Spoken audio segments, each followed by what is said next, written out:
Hey there, and welcome back to Killer Character Friday, the series where I break down horror's most unforgettable killers. Not just who they are, but how they work and why they leave such a lasting impact. Today's killer doesn't have a name, a face, or even a physical form. Instead, it exists as a constant presence, watching, distorting, and tormenting.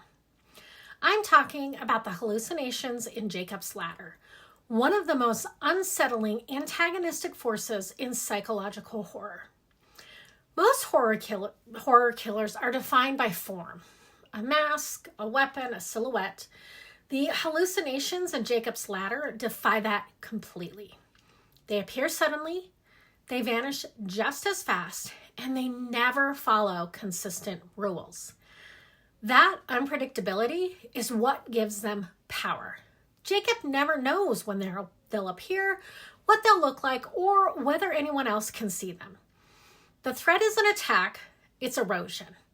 They slowly dismantle his sense of reality. These visions don't just scare Jacob, they hunt his certainty. Every disturbing image forces him to question what's real, what's imagined, and whether he can trust his own memories.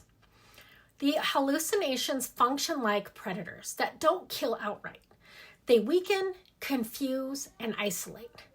By the time Jacob tries to fight back, he's already exhausted. This is horror through destabilization. What makes these hallucinations so effective is that they aren't random. They're rooted in trauma, guilt, and suppressed memory.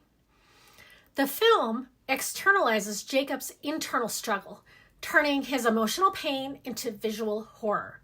The shaking heads, distorted faces, and warped bodies reflect a mind that can no longer process what it's been through.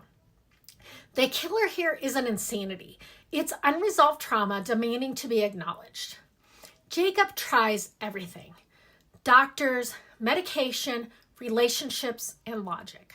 But none of it works because the hallucinations aren't external threats. There's no door to lock, no monster to run from. The horror comes from inevitability. These visions follow Jacob everywhere, reminding him that there's no safe space left, not even inside his own mind. One of the most disturbing aspects of Jacob's Ladder is the suggestion that these hallucinations aren't purely malicious. They may be warnings, guides, or manifestations of resistance to acceptance. This ambiguity makes them even more unsettling. If they're demons, they torment. If they're angels, they still terrify. Either way, they force Jacob to confront what he's been avoiding. And that confrontation is unavoidable. The hallucinations from Jacob's Ladder influence decades of horror, from psychological thrillers to video games and modern surreal horror. They prove that you don't need a physical villain, you don't need constant violence, and you don't even need clear answers. All you need is the feeling that reality itself has turned hostile. The hallucinations in Jacob's Ladder remind us that some killers don't want your life.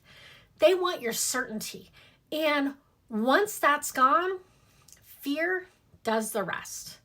Now, if you like diving deeper into what makes horror truly terrifying, like, comment, and hit that subscribe button. If you're a writer looking for ways to improve your stories, subscribe to my Substack where I share writing tips and advice. You can find the link in my bio. And if you just want more horror and writing related content, you can find me on TikTok, Instagram, and Facebook. All linked in my bio. So, until next time, trust your reality because once it fractures, something always slips through.